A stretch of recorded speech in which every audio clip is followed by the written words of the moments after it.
Takulandirani ku AMTV Malawi kuchimake kwa nkhani zenizeni. Ngati nkhani imeneyo kuno kulibe, dziwani kuti nkhani imeneyo ndi yabodza.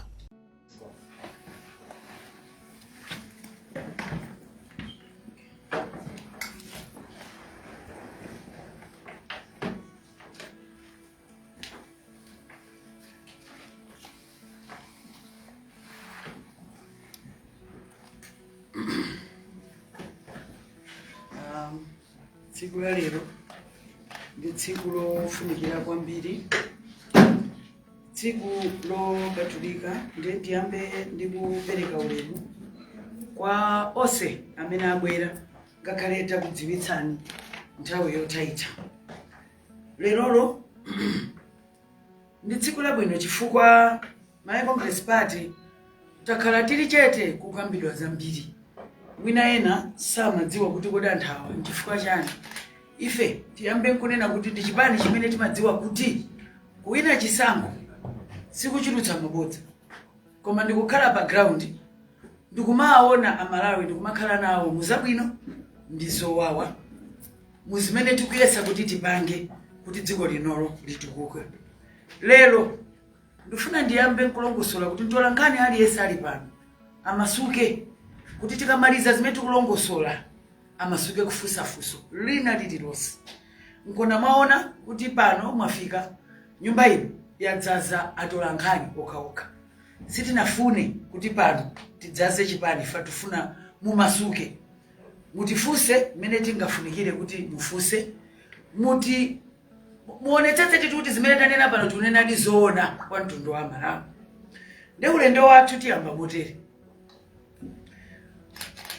Dzulo nganene kuti after 2 days yadutsayi kunali koyamba kuti president wa Malawi agoneko kuchitipa. Anthu akuchitipa tikunena pano amvako mkonono wa president. Izi sizinachitikepo. Izi zaonetsa kuti achakwera anthu akumpoto ali nawo ntchito, anthu akumpoto ali nawo serious, ndipo iwo amadziwa kuti ndi anthu ofunikira. Mukamayang'ana kuchitipa my Congress Party yaonetsa ndithu kuti timaganizira anthu akuchitipa. Ngakhale nthawi ya John Tembo tidakatenga achiona kumene kuchapita chiona ndikumayenda nawo moti mmene ADPP amakuza kuti anthu akumpoto alibe ntchito, achakwera kuonetsa kuti iyo ayi anthu akumpoto ndofunikira. Ndipo sikuti angopita ukachezera, apita mpaka na kugonako. Wina ataufusa kodi president umene wagona pati, wagona umene pamagona anthu akuchitipa, kuonetsa kuti iyeyo akudziwa kuti zimene akuona anthu akuchitipa zimene akufuna aone. China chimene chaoneka ndi chakuti a president ndi achakwera ndi president amene amafuna adziona mavuto amene anthu akuona, osati kungomva.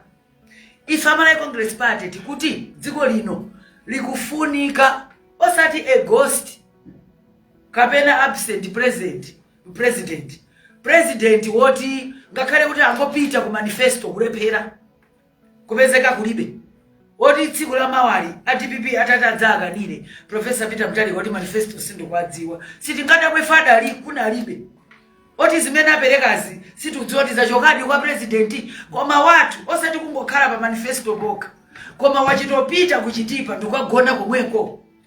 Izi zikuonetsa kuti kodi achakwera wapangiranji zimezi. Afuna aonetse kuti ife monga my Congress Party motsogozedwa ndi Dr. Lazarus Makathi Chakwera ndife a mtundu uliwonse, ife region iliyonse ndi yathu. Mwina amene mmadziwa history madzoti ife ndikoyambira chipanichi ndi kumpoto. Ndiye tikakhala pano aliyese wakuchitipa adziwe, aliyese wakukaronga dzulo anagona mkaronga adziwe kuti Chakwera ndi wake. Achakwera nkhani yaonetsa kuti kumpoto ndi kwawo, achoka naye patali. Kuchotsa kota kunasangalatsa kwambiri anthu akumpoto, ndipo ndiye ntchito imene anangoti kungolowa ananena kuti achotse.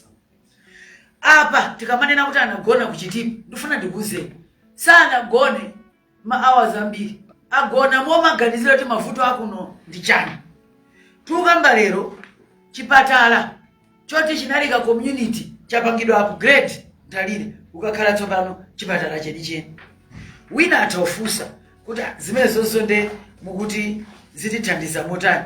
Muone kuti pano chipatala chimenechi chikhala ndi kitchen, chikhala ndi laundry kochapa zinthu zoti azikonza. Chimenechi meodi yayikidwa. Tanthauza kuti pano anthu adzithandizidwa ambiri. Tunena pano anthu sankapangidwa admit. Adziyamba kupangidwa admit. Kuonetsa kuti malo moti adzienda 100 kilometers ankaenda ija. Pano adzitani. Mukati muone vizimeta panga kumzuzu. Muona kuti tachipangaso upgrade mzuzu ija. Ndikuonetsaso kuti pano ikhali ma functions ambiri. Zipatala izi zikamakwezedwa chimachitika nchakuti ngakhale establishment imakwera. Tanena mu manifesto athu kuti tikhala tikuchulutsa job creation. Njira ina ndi imeneyi. Fakuli ena amene amafuna matikayikira. Ndipatse chitsanzo cha chipatala chimene chakonzedwa. Kaya munena mzuzu aba, kaya munena kunthalire kumene tapanga upgrade. Malo moti chipatala makamaka panthalirepo chinali ndi anthu 20 amagwira ntchito, pano akhala 6 seat. Mmenemo ndi mmene chipani cholamulira boma chima tilutsira zintchito. Kuli anthu amene angakambe hayi zimene zapanga ndi boma, boma lake loyendetsedwa ndi Malawi Congress Party. Ndi zimene Malawi Congress Party kunena kuti tibwezeretseni mu bomamo chifukwa tunena pano anthu akuchitipa ali ndi health kapena chipatala chikachikuwathandiza kuposa mmene zinalili mbuyo. Popita kumeneko a president adutsa nsewu woti amene adapitako. Ndinene kuti kumene kunali a president kutalira 15 years kulibe president anapitako. Joyce Banda anabwera anapitako. Asanapiteko. Kaya munena DPP ndeka nanji. Poti ananena kalota alibe nawo ntchito. Mwamumva fumu kumeneko akunena kuti nsewu umadikira ino amene anaukonza ndi ndani? Ndangwazi. Umadikira MCP. Kutanthauza kuti MCP ikabwerera misewu osati yakumpoto yokha, misewu ya dziko lonse lapansi mmene ankachitira Ngwazi zonse zibwerera m'malo. Achabwera popita malo amene anapita akukuonetsani kuti sikuti iwo amangopita kumene kukukoma, amapita asokakhala ndi Amalawi kumene kuli nyengo zowawa. Izi zimaonetsa kuti ndi mtsogoleri amene asakungokamba ayayi. Tikati tikambeza kumpoto komweko poyang'ana speaker, poyang'ana vice president, anakatenga Gotani Hana.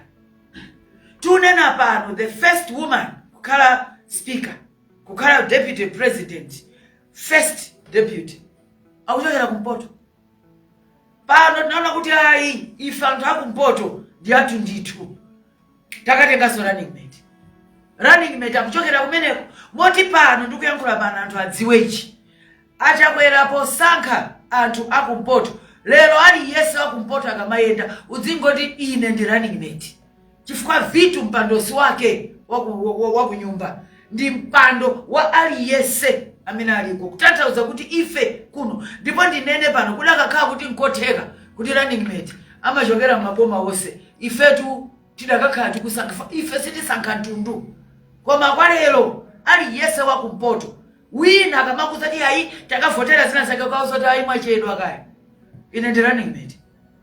Running mate wachani wadziko lino. Zimene akutionetsa achakwera akutionetsa kuti iwowo amadziwa kuti anthu amafunika zipatala, anthu akumpoto akufunika masukulu. Mukati mupite kumzuni mukaona kuti mabuilding amene kwa akakuthamanga pompano tikati kukatsegula tisanavoteso iya. Kuonetsa kuti achakwera kumpoto alinako ntchito ndipo akudziwa kuti Malawi 2063 idzifikiraso anthu akumpoto. Ndanena za zipatala. Tikunena pano pa Mzuzu Urban Health kumeneko even maternity wing yatsegulidwa with 8 delivery suites. Zimenezo kunalibe mbuyo. Fika kukumachuluka anthu kufusa kodi mwapanga chani? Ndikuti tizinena zoona. Apatu lero tikungokamba za kumpoto. Tikhala tikukumana pano wiki yonse tidzikuonetsani zimene takhala tikupanga. Kumpoto komweko ndi malo amene kunkhani ya maphunziro ndiyambira ndi sector yanga imene ndikutsogolera ya education ya ku Kachenjede. Muona kuti ana amene mbuyo sankalandira upkeep zikuyenda, including ma private universities. Pompano takhala basi kumayang'ana anawo amafunika ma library abwino, akufunika ma lecture room abwino. Koma maka tufuna tichepetse ana amene angapita ku university ankumalephera kupita chifukwa cha skulu. Mukati muyang'anitsitse kumeneko tanena za nsewu umene tikuti ukuyambika Pompano. Lero achakwera kumpoto akupanga commission kayerekera atu ida apangidwako mbuyo. Lero akapanga recommission. Tanthauza kuti kuyikonzaso pajakhalapo kuzani kuti takhati kuongola mafupa. Mbuyo mutu kayerekera Amalawi sanaonepo kalikonse. Koma tikunena pano Amalawi akhalali ndi 50% ownership ya kayerekera. Ndipo zikuchitika kukayerekera zichitidwa masana. Osati zija zimapanga chipani cha usiku cha DPP choti chilichonse amabisa. Tikunena pano mukamati commissioning sana pange usiku commissioning. Recommissioning apanga masana, ndipo mgwirizano wao ndioti Amalawi tikudziwa. Kwa nthawi yoyamba Amalawi adziwe kuti pa mining tipindulako zakuti. Apa ndikufuna nditsindike kayerekera sikuti tinangododedwa monga Amalawi. Koma sitimadziwa nkomoto kodi tikulowera kuti. Koma lero ife ndi boma loti zonse zimene zikuchitika kukayerekera aliyese tizizionera limodzi. Izi zikuonetsani kuti achakwera ndiye mwini wake wa 80mm strategy. Tanthauza kuti mining imene mdalitso wati patsa chauta tunena kuti usangopindula anthu olamula, usangopindula amati ma elites kapena ochepa amene ali otchuka, upindulire munthu.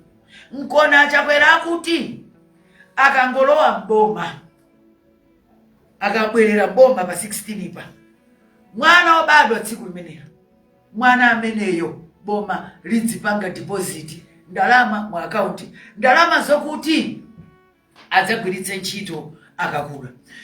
Padakali pano ndingolongosola chifukwa chani tikunena kuti ndalama imeneyo chifukwa anthu akhala akuyankhula muzitha bwanji.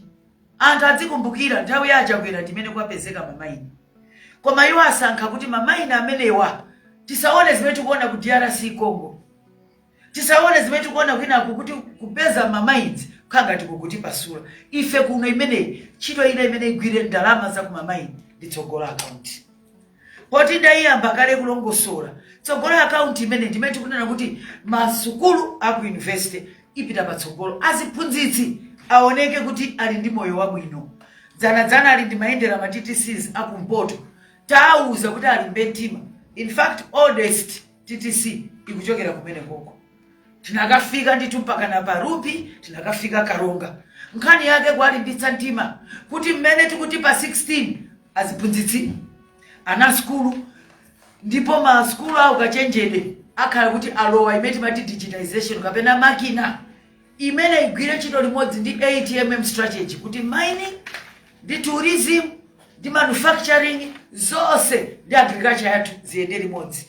Ndikunena pano pasi pa ulamuliro wa achakwera maskuluwa akuthandiza ulimi wakuweta nkhuku ukumapangidwa ndi ana skulu. Ana aja tikuti akatenge maloni anifi ndezimene manifesto ikukamba. Mwamva Malawi Congress Party ikunena kuti kukhala 10-10 challenge. Kutataza kuti anthu 10,000 apatsidwe 10 million. Amelewo tikuti achokera kuntalire, achokera ku Karonga, achokera ku Mzimba, achokera ku Mzuzu, achokera north yonse nawo adziona poloza kuti tidakavota. Sikuti tinangogwiritsidwa ntchito nkusiyidwa. Pamene ena kumpoto amagazi kuti ndiye malo okapha anthu 21 ukaphedwa kumeneko. Kuchoka panja ndikuyitukwana yonse mpoto kuti kulibe angalamulire kumene kuja. Malawi Congress Party kuti mpoto nda Malawi.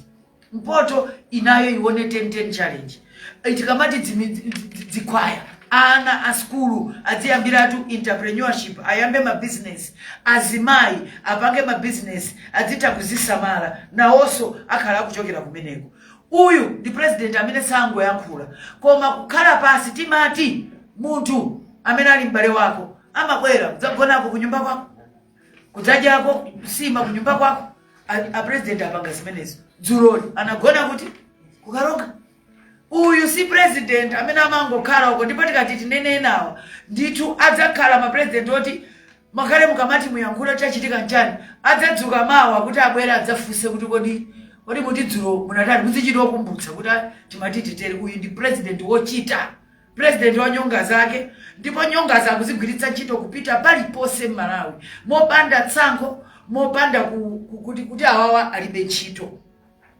Zachitika kumpoto ndi nkhani imene ifeyo tikuti tikakhala tikunena kuti ndi nkhani yoonetsa kuti Malawi Congress Party ndiyokonzeka kuti ilamulire dziko lino. Tanena za nkhani yowaona anthu kumpoto monga anu akadziko mpaka anakuapanga running mate oti tilipa tikamati running mate wa achakwera mwini wake amene oti achakwera apa iya asankha mpoto. Ndimafuna kuti mumvetsetse kuti tunena pano kumpoto kukumangidwa nyumba za apolisi, nyumba za MDF, nyumba za immigration ndi ma prison houses. Mukapita ku Mzuzu University mukapeza ma library kuli anthu amene akupanga ati ma entrepreneur hubs kutanthauza kuti kwapanga train ana ata school wakuti asamadikire kulembedwa ntchito koma azita kupanga business pawoka. Awa ndi amene ndikunena kuti tapanga link pamodzi ndi chani ndi 10-10 challenge imene kubwerayo kuti nawo akhale mamilionea, sikuti dziti udzapanga business ukamaliza school ayika tikuti tsogolola anthu awa ndi panopo ayambe panopo nkona nifi tikuti ichoka kukakhala banki kuti dzithandiza anthu akumpoto panopo pamene president ali kumeneko. Dziwani kuti ndi wanu president ameneyo andi inuyo malipira misonkho. Chino ndi chipani chimene chimakulemekezani monga kwawo kumene kunayambira chipani. Mukati muone tikumanga ma classroom blocks kaya ndi ku primary school, kaya mupita ku secondary, kaya mupita ku ma university. Zonsezi zikuchitidwa modutsa MEP ndi ECOS project. Ndipo mukati muone izi fasiti kuti tidzapanga tikupanga panopo. Ndimafuna so mumvetsetse kuti kata budget kumene tikumanga panopo tikupanga rehabilitate Mzuzu airport imene yangokonzedwa andi panopo yakhala kungoyang'anidwa zaka zonse za antankango yankhula ife tayambapo. Mukachoka kumene kumuona M1 ikumangidwa ku Northern Region, Chiweta, Jenda ndi onse malo amene tikukonza kumene koko. Situnena zoti tidzachita tikukamba zoti mukanyamuka pano mukaona kuti zikuchitika. Kuliso chipofya irrigation scheme imene ikulumbi sinachitikepo ndi mbuyo mosemu. Kuliso construction ya Linga irrigation scheme in Kata Bay, construction ya Ilola irrigation scheme. Ife kumpoto tayalako mphasa chifukwa tudziwa kuti anthu kumeneko umphawi ukuchitika koma chakwera wapita ukakhalapo kuti akamvetsetse kuti kodi zikuyenda bwanji ndipo ndikonza motani. China chikuchitika imeneko ndi Ntola Bola rice milling plant kumeneko tikutulutsa mpunga. Ndipo muganize sikuti mpungawo uzikokhala wodya pano tikunena ati kuti tidzipanga export tipeze forex imene ndi HMM strategy imene tikuti Ntola Bola rice milling plant. Paliso Mzimba stadium imene ikumangidwa, pali Ntalire community hospital imene ndakamba ija, pali Mafinga and Mako irrigation schemes ku Chitipa, tikumanga so Mzenga irrigation scheme ku Kata Bay. Tikupanga magetsi, kupanga electrify many areas mu region ya Marepo. Chifukwa tikudziwa kuti chilichonse tingapange chikufunikira magetsi. Pano tikudzutsa kaelekera ngamene ndakuwuzani LERO ikupangidwa so ujeno irrigation ikupangidwa commission so imene yetu kuidzutsaso. Now pali 200 million amene alandira CDF imene 200 million imene yaperekedwa monga CDF and imene yathandiza kwambiri ma community. Dawina akamati apanga chani pa CDF afuse na tukumpoto akuuzani kuti awa ndi awa alandira. Mutati muoneso nkhani ya mafamasi kumeneku alipo ambiri amene agulitsa foja, agulitsa soya, agulitsa zambiri zimene akuyenera kuti adzigulitsa. Tikumanga so rumpi TTC kumeneko andi tikupanga expand chipatala mujandakambira. Ndakula kuno ndisanapite kuzina mwachidule ndapereka izi fojo tantu tai zambiri tikamakamba tikumayankhula koma apa ndakupatsani mafacts and ndifuna ndipange invite wa news wina aliyese zimene akamba pano. Pitani mukaone chifukwa zikumachuluka ndale, koma anthu adziwe izi. Ife kumpoto sikuti tangoyala mphasa, koma tuchitopita ukakhala nawo tikaone kuti kodi nsewu zikuti bwanji, kodi maphunziro zikuyenda bwanji, kodi titani pa zimene zikuchitika.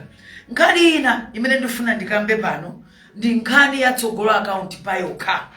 Kwakhala kukukambidwa nkhani zooneka kuti anthu kaya sitikumvetsa, kaya tikufuna kuti tisokoneze wanthu. Ndiye ndifuna ndiyambe kukamba. Achakwera pa zaka zimene alamulira, zaka izizi 5 kuphatikiza ndi zimene analowa anthu parliament 6, aona kuti nkhani yakula pa Malawi ndi umphawi.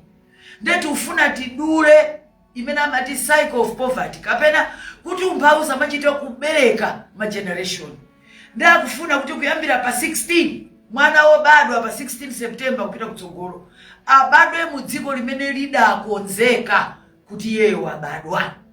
Ena kuona ngati tunena kuti achakwera akutuma anthu kukabereka bodza, ngati mwalephera dzisankho kumangonena, ngati mulibe candidate ngati mene zikuonekera kumangooneka fa kuti zipani zina zili patient malo mokhala ndi candidate. Ndi amene muli ndi mavuto amenewo, onani zochita mwina mthamange kuzipatala osati mudzidza nama za manifesto ya Malawi Congress Party. Ife tili ndi candidate, ife tidalembetsa, inu munanyamuka nokha kwauza anthu asalembetse. Mpira uma uluza, munauzidwa kuti penalty imenyani running mate magwanayo, mukatenga tipex nokha kudzakazika, ena mungoyambana kumeneko. Ndechonde ngati masawa zochita musanamizire Malawi Congress Party. Tsogolo account situnena kuti tidzapatsa anthu ndalama, situnena kuti kungobadwa wina wakalandira ndalama. Ayi, iyi igwira ntchito mmene account yathu ya pension imagwirira.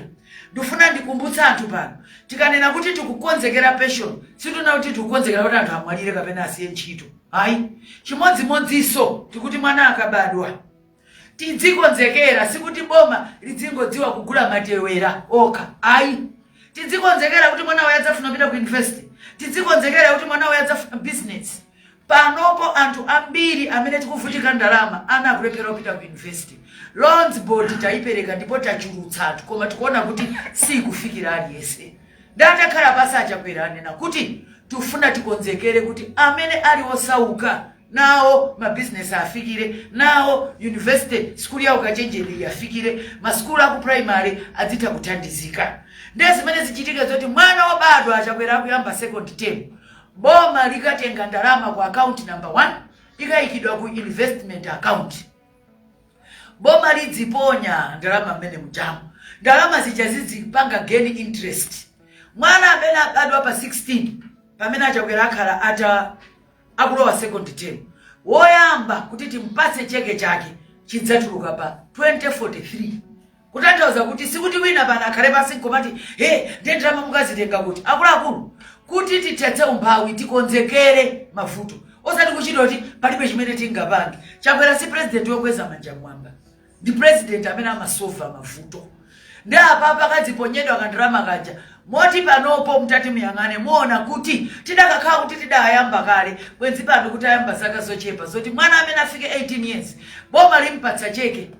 Ngati ukufuna kupita ku university pita, ngati ufuna business kupita.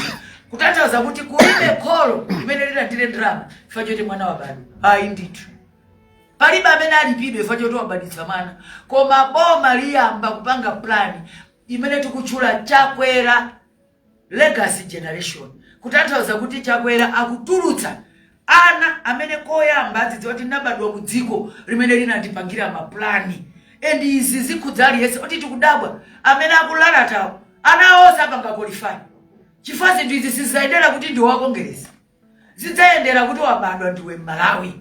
Ndipo dziko lino ndalama imene titulutse ku mamayi ndi ndalama ya nkhani. Tikuyankhula za ma trillions ama US dollars. Ndalama zimene zemalo moti anthu akhale pasi nkumangodya. Zikuyenera kuti zigwire ntchito yothetsa umphawi, tikufuna ife ndikuti titetse umphawi ndanzatha opposition malo moti muganize kuti mwapezapo gendera Congress mukunama chifukwa amalawi afuna thane nawo umphawi. Amalawi afuna akamapita ku chipatala asamavutike kuti kodi ndikalipira chani, akamapita ku university asamavutike. Koyamba kwapezeka president amene akupanga plan for generation yakutsogolo. Ano bado apa kupita uko asaone mavuto amene taona ife. Mutati muone musewu timadutsana ndi anthu akupempha ana tufuna zimene zijazite and wina akamadoti drama muitenga kuti ndalama ipezeka ifika pompano tiyambapo osachina rutairo awayamba kuti ipindulira mamainza wanaife tikuti amalawi mamaini mungapeta onetsera paerekera zikhale kaerekera zikhale zinthu zokupindulirani. Ine ndimafuna kuti momba nkota chifukwa ndikatere ndidzapanga summarize briefly muchizungu. Nkhani imene ndinakuita nani pano ndiyoti mumvetse kuti Malawi Congress Party president wakhala president woyamba kukagona mchitipa, president woyamba kuonetsa kuti iyeyo pamene akuyala basi akuchitipa iye kugona osadzimvana mkononoka yakuti mavuto adzapeza limodzi. Iyi ndi nkhani yayikulu kwambiri chifukwa sizinachitikepo chilowereni democracy. Wapitanso kukayamba kujemisewu kukaona kuti msewu wathalire wakonzeka wachitipa nthalire and achitonena mafumu mene kuti zimadikira inuyo a Congress kuti zimezi zipitirire ena wakumene kwanalibe nako ntchito ndipo sanapondeko. Lero ndakuita ni press conference kuti mumvetsetse kuti ku chipani cha Malawi Congress Party munthu wakumpoto ndi member wa chipani wodzaza bwino amene amapanga qualify kukhala vice president, amene amapanga qualify kukhala running mate, amene amapanga qualify kukhala MP. Mutangoti muone zinduna zili kumpoto mudziwa kuti mpoto ngati wina wake wa kumpoto angavotere madzera akufuna mipandoni ndi wolodzera chifukwa zonse zimene ukuona iweyo lero ukuona kuti Malawi Congress Party ili ndi ntchito nawe. Ena amachita kuuzani kuti ukakhala mpando sodza munyanja sana sankheko a DPP running mate wa kumpoto sana sankheko speaker wakwawo ndipo ngati muwaone running mate amachokera kwawo chinthu chamachilenga kuti nchakubanja chakwawo pamene ife Malawi Congress Party tikuti ndi ya dziko ndi ya fuko. And sitingoitana anthu kuti bora tipange mgwirizano woti koma wathu yakale mgwirizano woti mpange wongonamizana ukhala utiwo. Malawi Congress Party tikamati running mate mudzaona kuti tinatengapa even amsoya tinatenga kuchokera kuti kumpoto komweko nde wina pana sakunamizeni chipani choti mukavote kutha kwa mene tizipita kokavota ndi Malawi Congress Party Dr. Lazarus Makathi Chakwera. Pakatipa panadzatuluka soka chichewa kuchokera kwa Dr. Michael Usi ana kamba zingapo ndithu koma Malawi Congress Party ifuna yankhe motere bazonse zimene akhala akukamba. Ife ndinene pano tinasankha Dr. Michael Usi kuti akhale vice president titaonekera ngozi ndi chifukwa cha ulemu umene timapereka kwa amene anatisiya vice president wathu wakale late Saulos Klaus Chilima. Iwaja anapatsidwa mpando umene uja molemekeza munthu amene adasankhidwa nda Chilima. Qualification yathu ndiyo mweyo inalionetsanso kuti Achakwera amatsata rule of law kuti ndikagwirizana ndi munthu ngakhale akachoka ndi mapanga zimene akufuna. Koma khalidwe akutionetsa apa kuonetsa kuti tidakatikhala kuti tinafusa anthu aku UTM sitikuona ngati adakatipatsa dzina limene lijalo mota apa akutipatsa kuti ife tikhale ngati kuti kodi tidala kuitsa kulemekeza zimene amafuna a SKC. Ife timapereka ulemu ku UTM koma ndili chikhulupiriro kuti anthu a UTM sakunyadira pa zimene akumayankhula olemekezeka VP. Lero munthu azikatiuza kuti ndikuona kuti mbomamo muli corruption, mbomamo simuli bwino, osachoka bwana. Ngati waona kuti bwato ili sili kuwasangalatsa ndi aufulu kupanga resign, ndi aufulu kuchoka ndipo adzipereka zinthu ndi evidence osamango yakula. Iwaja kumene aliko mwauze kuti Malawi Congress Party ikuti mudzingo yamika kuti Achakwera anaganiza zolemekeza maganizo a SKC powasankha iwaja to be kuti akhale vice president. Chimene timayembekeza kwa iwaja ndikuthokoza anthu a Malawi Congress Party. Osati kumabwera ndikumayankhula motumbwa chochinja sizoona. Ambiri ku UTM I think sanganyadiro kandi president otamango dzofina mmisika. Sindikhulupirira kuti zimenezo ndikani yoti anganene kuti chivipi chathu icho. No. And ndinene pano sindinena zambiri zimene ndakatha kulongoso. Koma akapitirira papasi mene akuyamba ndewu yoipa. Chifukwa ife tudziwa lero chifukwa chotali pa ballot ndadziwa kuti boma lili corrupt. Pompana anatumidwa achokapo. Bwanji sana kani ine sindingaende tumdzina la boma. Boma ili lili corrupt.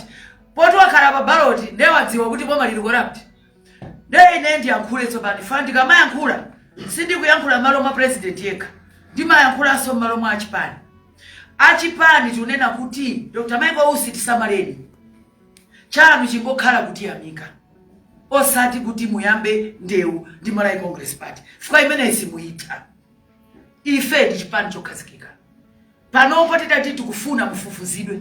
Taona anthu akuvala za oja zake alibe mlandu, magalimoto akutuluka. Tikatenga salary imene mmalandira, mungatuze. Ndifuna dziko lino mupite mukafufuze. Iwo wandrama zipeza kuti sayamba yoti ife tili corrupt. Ndakafuna ulendo uwu sukoma. Ifeyo dziko ilili taligwirira ntchito.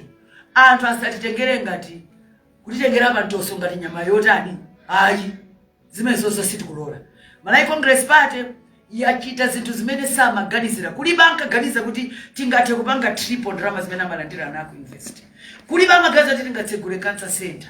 Kuli bamaganiza kuti ife tingakatenge running mate wakumpoto pamene ena amatu kwana. Kuli bamaganiza kuti tingayike misewu imene kuikayi. Kulibe amene amaganiza kuti akhale Shire Valley transformation. Kulibe amene akudziwa amene ati mmenyera COVID, amene mitengo ikuvuta tingapezeka kuti ife kuno ndiye kuli mtengo wotsika wa petrol. Kumafika poti maiko ngati achina Tanzania wa kumakwiya kuti atithandize chifukwa choti kuno akuti mitengo yatani yakwera. Koma ife takhala chete. Ndiye wina afuna atitayire political capital. Mwaulere mutuzo oti tinamulemba ndifeso ndi chipongwe. Ndiye apa sitichedwa apo pawa. Faune nazoona. Tudziwa kuti afuna azigulire malo koma zigulireni malo mwa njira ina. Pezani zanu zonena monga chipani. Zomayedzekera kwa ifezi sizitithandize. In English, I would like to thank you, reporters, for coming to grace this occasion.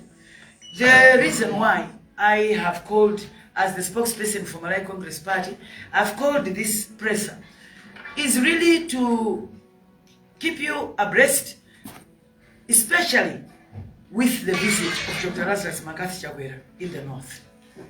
I think you know that he has been there for almost a month. And the issue is very simple. He is there to make sure that people know that he just doesn't talk, but he values everyone from the north. He spent a night in Chitipa. And for others, they might wonder why it's important about that. What is important is because no president, since we became independent, has ever spent a night in Chitipa. No president has actually managed to spend a night there and make sure that he is sharing bed space with his people. What Dr. Chakwera has done shows that he doesn't just care, but he wants to see firsthand what the Chitipa people are going through. Yesterday, he spent a night in Karonga for the same reason. He wants to show that he is able to spend a night and see what is going on. Dr. Chakwera has not just shown a narrative of commitment to the north, a narrative of commitment to people in Chitipa, to people in Karonga, people in Mzuzu. He has also shown a narrative that says, I will be with you in challenges and in successes. Just in summary, he has gone there and improved access to health. Now, where they had just a health center, they now have a hospital.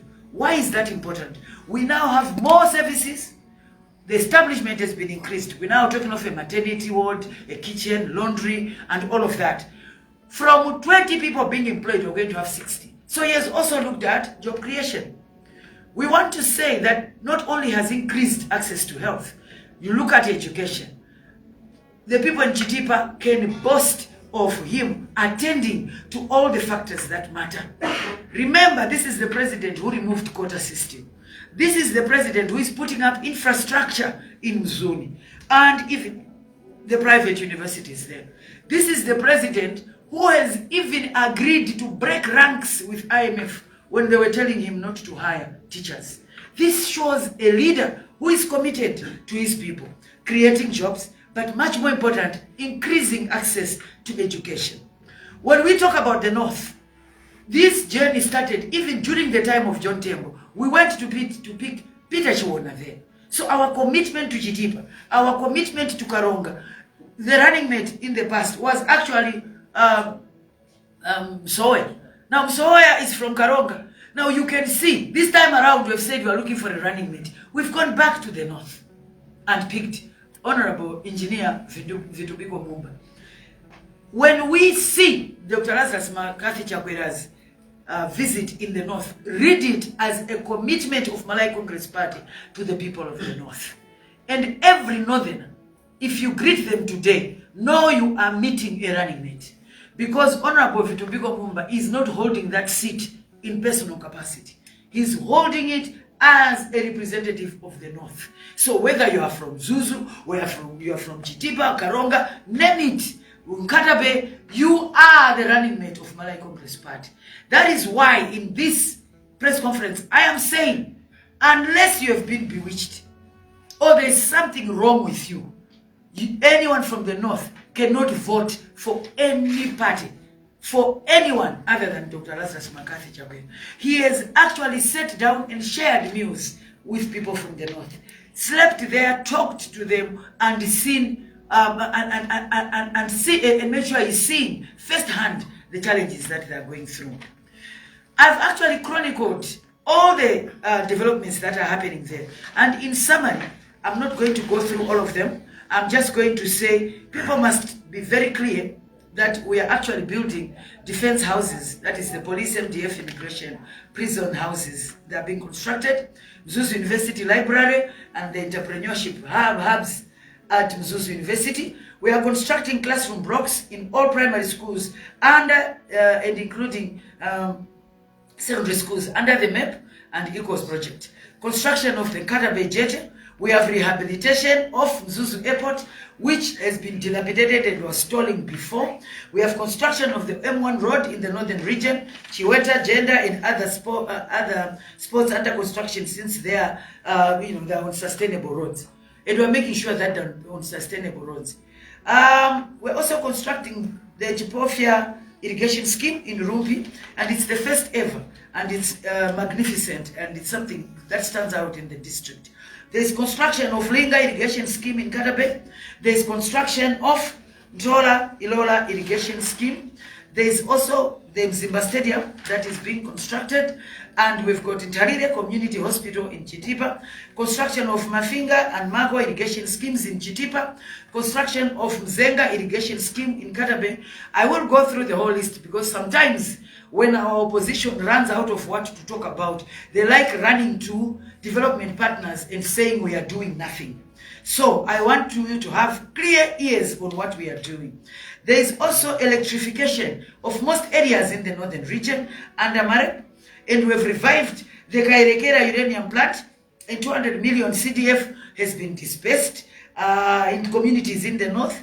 There's construction of Rumpi, TTC, expansion of Zuzu, Urban Community Hospital, amongst others. Just as I'm talking, Kairekera is being commissioned, and for the first recommissioned. And for the first time, people know how much percentage they will have in Kairekera. When in the past, Malawians were just guests and they were just watching. Kairekera did not profit Malawians under the DPP dispensation. But for now, under the Dr. Lazarus Makathi Chakweira, not only are they profiting, they are partners. They know what is going on, and everything is being done in a transparent and accountable manner. The other reason why I was calling for this presser is just to underline that for the North, they must understand that Malay Congress Party is their party. After all, it started from there. And we are committing that through this manifesto, we shall continue to develop the North. We shall continue to treat the North as equal partners of the party who are not apologetic or told to or infantilized in any manner or treated as if they don't exist. We are saying you matter, and we cannot develop this country without you, and we are developing this country for you to have an equal share of whatever is going on. The other reason why I was calling this presser was just to make sure that we are all clear that Malawi Congress Party is firmly on the driving seat when it comes to this campaign. As we are on day, I think if I'm not wrong, it's 37, right? Or is it 36? I think it's either 35. Yeah, 35 days to go. Oh, time is really flying. I did say for Malawi Congress Party, we are sure of winning and we need to buy a clock that can make it quickly. So I see that the clock is really working. Yeah, 35 days to go. I think we are now in dancing time, especially when you are dealing with an opposition that does not even have a candidate. I think that's very good. 35 days to go. What we are saying is this election is ours to lose, because frankly, we don't have an opposition. But all we need to do is make up on the 16th. Let's all wake up. So I'm saying to the people in the North, 16th September, make no mistake, 6 o'clock, make sure you are all dressed, ready, go and vote for Tambara Waguda, go and vote for your partner in the North, go and vote for a president who can sleep in Chitipa, go and vote for a president who can spend the night in Karonga, go and vote for a president who removed quota, go and vote for a president who has made you the running mate and has trusted you to say, in his absence, it's you who will be running this country. Make sure you don't miss this opportunity. Let's all go out, right from gender up to Chitipa. Everybody must come out, go out and vote.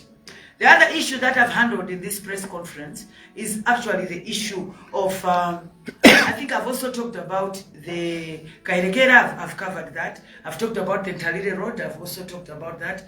I now want to turn my attention briefly to the Vice President, Dr. Michael Usi. And our words to what he has been saying is, we have kept quiet because frankly, him being made VP was because of the tragedy that befell us.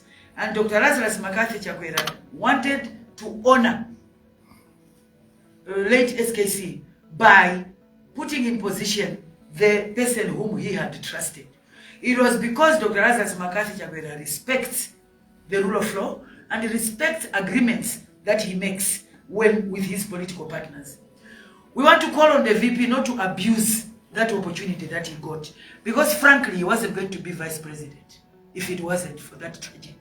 So instead of him just showing his gratitude for Malawi Congress Party respecting the agreement that it had made, I think it is not in his place to be speaking the way he's speaking. Since he's saying government is corrupt, I want to say he is at liberty to resign. Why is he still taking trips given by the same government? He has just returned from a trip and then he comes back to bite the very hand that is feeding him.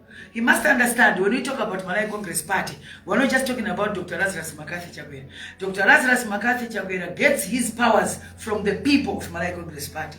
And the people of Malawi Congress Party are saying respectfully, please keep your lane. Just because you are on the ballot, you can't discover that the government you are in is corrupt. And if you believe that it's a problem, please resign. And we want to give him 24 hours is enough. You can resign, the sun will still shine. Malawi Congress Party will still win this election. We know that he's under pressure to grow a base. After all, I don't even know how many MPs he's fielding. If you look at how the MPs have been fielded, some of the parties, honestly, they're dead in the tracks because they couldn't even field a full house.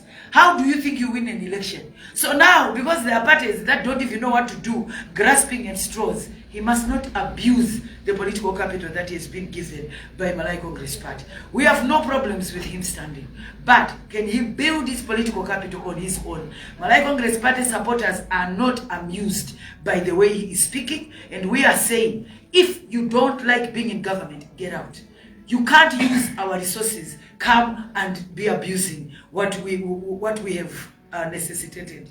I want to underline that this opinion is coming from Malawi Congress Party supporters. And as the spokesperson of the party, I am duty bound to communicate what they feel. They are not amused. They've been very respectful of Dr. Michael Usi. He must not abuse his position.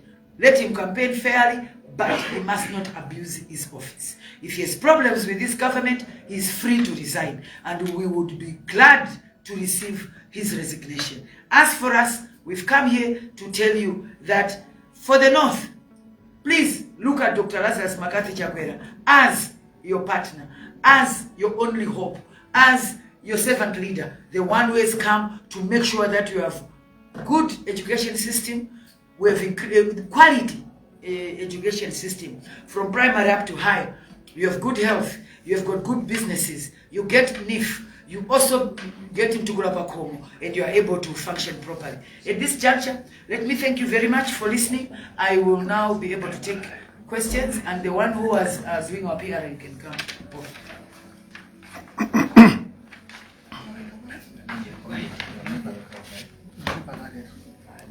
Monga mukudziwa kuti chipani cha Malawi Congress Party chimakhulupirira kwambiri kulemekeza ngodya za ufulu wa Atolankhani. Nthawi ino ndifunsa Atolankhani amene muli m'nyumba kuno kuti mufunse mafunso amene muli nawo. Kenako andona amenenso ndi mneneri wa chipani cha Malawi Congress Party akhala kuyankha. Muzitiuza dzina lanu komanso nyumba imene mukuyenda. Ndili kuzimira chakuno.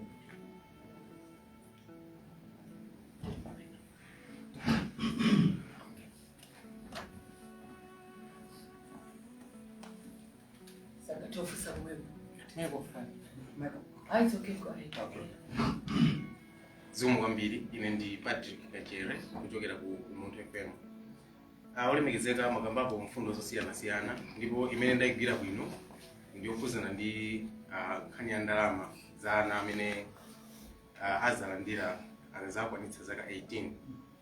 Potengera mwina ndi imene chuma cha dziko lino chikuyendera, amalawi akufuna atamvetsetsa kuti zimene zidzatheka bwanji sizabweretsa pressure kwa anthu amene mwina ndi ovutika kale pa nkhani ya zachuma. Komanso funso lina likuzana ndi kupita kwa mtsogolo wa dziko lino chigawo cha kumpoto. Mwina nchifukwa chani apita this time around mwina mbuyo monsemu pozindikira zoti mwana zoti amakonda wina aliyense mene mwafotokozeramo ziko kwambiri.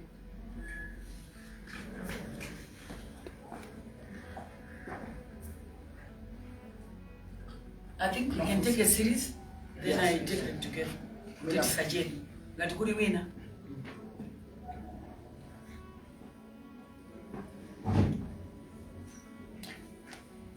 Mimi mafusa wewe usogoro akema kwa line so hilo ngedwe. Jinanga ni Robert Changira kuchokera mu Plantation Radio.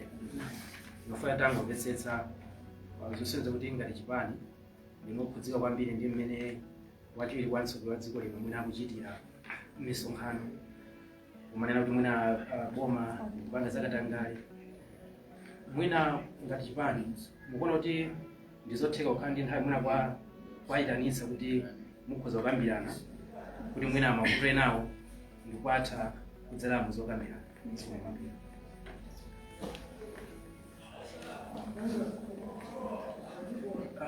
Olemekezeka ndikene the P Channel of Nations Radio and TV. Just an extension from Fusula Robert Chandirira. Nina kuti wajiri kwa mtsogolo dziko linakhala kunena kapena kupanga accuse chipani chimene chikapena boma limene likuti chikulapt. Now mwanena kuti wotsatira anu akunena kuti iwo angokhala chete chifukwa nkhondo imene akuyamba isaita. Fusula nganena kuti kodi inuyo are you conceding kuti you are corrupt? Ndiye mukwaoza kuti akhale chete kapena mukuwa pobwera poyera kubuze panga defend kuti simuli corrupt. Ndifuna mulongosola pamene tuziko.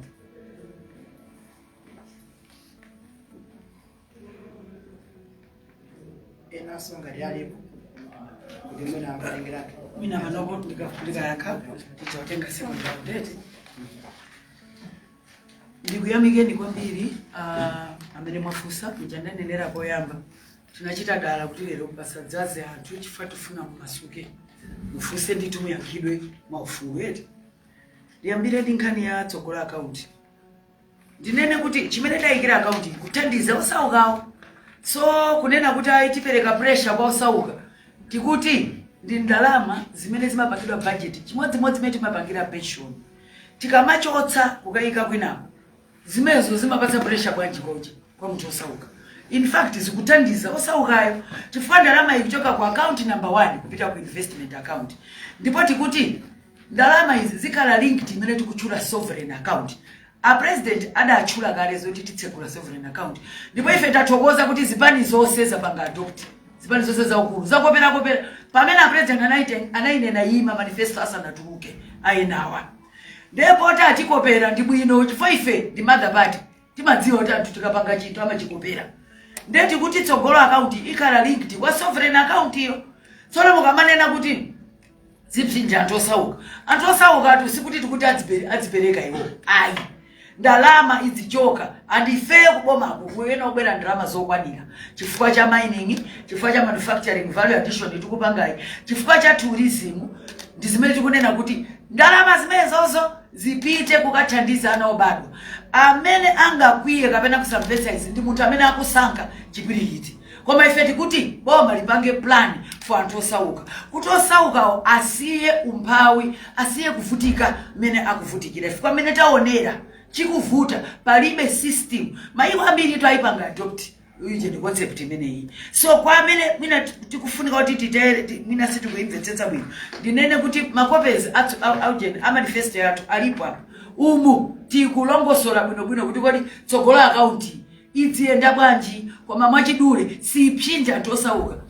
Ndinganene kuti iombola anthu osauka sikuti ikuapsinja ikuyena kuti yaombole, ndipo mmene igwirire ntchito ife pakati pa Friday ndi next week ibwera mukhala mukuona imene tikuti ndondomeko imene amati implementation plan tapanga kale. In fact last week pamene timakumana ndi mabungwe amene amafuna timveza manifesto tinali titatsala about 3/4 kumaliza, pano tachimaliza.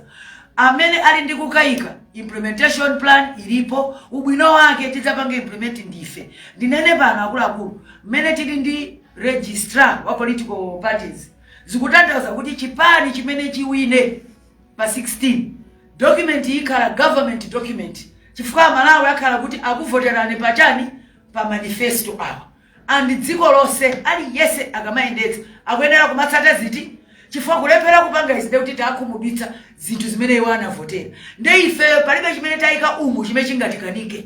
Ndanena paja kuti tikulowa ndani adakavomera kuti tingapange multiply by 3 times ndalama za olandirana ku invest. Palibe adakavomera. Amene adakanena kuti titsegula kansa santanda ankanena kuti tika misewu mukuona ndani. Nde ife tinatulutsa zonsezo pakati pa COVID, pakati pa global prices zikukwera, koma mmene mumatuluka misewu imene mukuona imene mwayenda kuti mufike pano. Misewu ili pa region ili yonse. Right now tikunena kuti kumpoto kukubera machani ma flyover, kukubera ma roundabout amene maona kunoko. So kwa ife tsogolo account hayi ndithu, ndipo ubwino wake kuti tikuwina ndife imene idzachitidwa, ndipo palibe kukayika, ndipo we are very sure the financing tikuidziwa kuti choka kuti money power tili nayo and track record yathu pa zaka zitatu izi tikachotsera za COVID ndi akolera ndanzawo tatulutsa zimene tatulutsazi pa 5 years imene tilibe chigoli chimene anatisira goli imene anatimanga nkhosa DPP.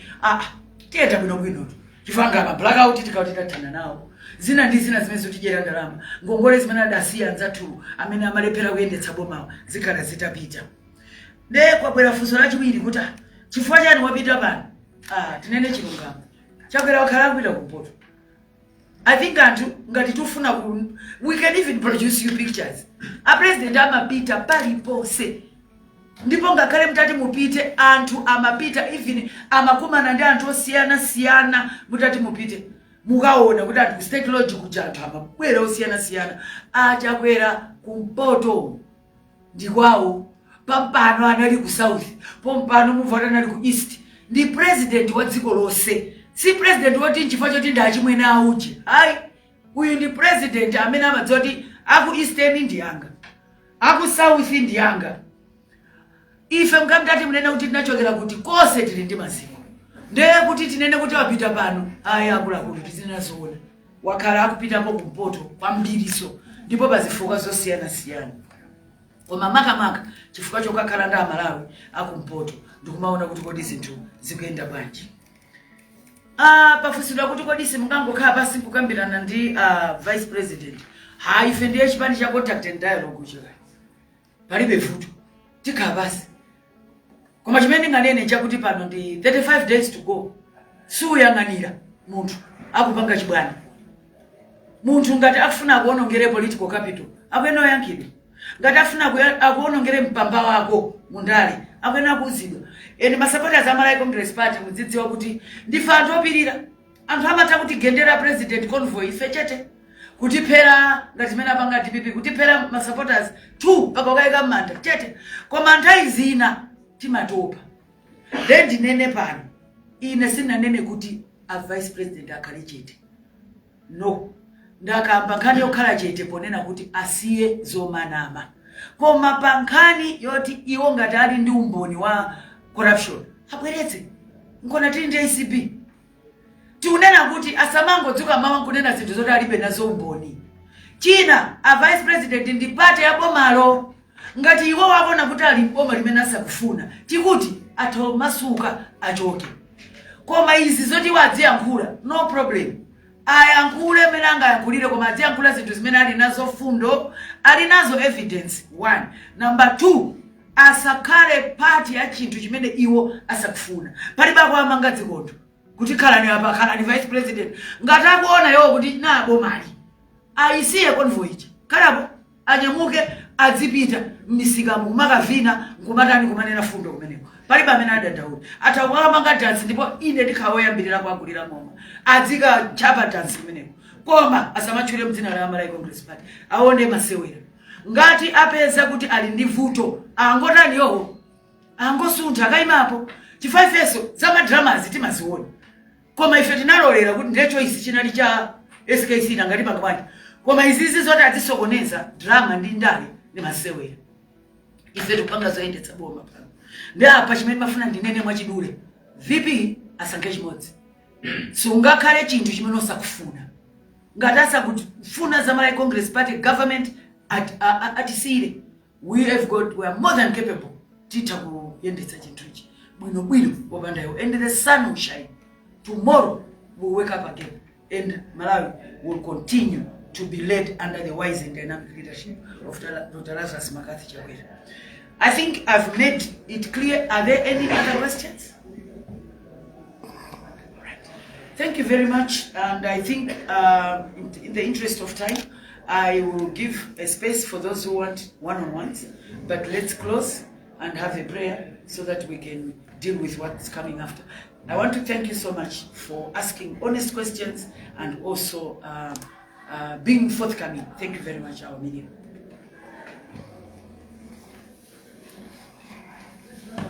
Tikateri ndeteta maliza zonse zimene tinakuwuzirani ku MCB headquarters ndipo mwamva zimene alankhula amene ndi APS wamkulu wa chipani cha MCB ona Jessie Kabwila. Tikatere ndiye kuti tamaliza zonse zimene tinakuwuzirani ku MCB headquarters ku City Center. Tipemphere tikuyamikani Yehova chifukwa chachikulu chimene mmatichitira ife ana. Osayiwala kupanga subscribe ku channel ya AMTV Malawi.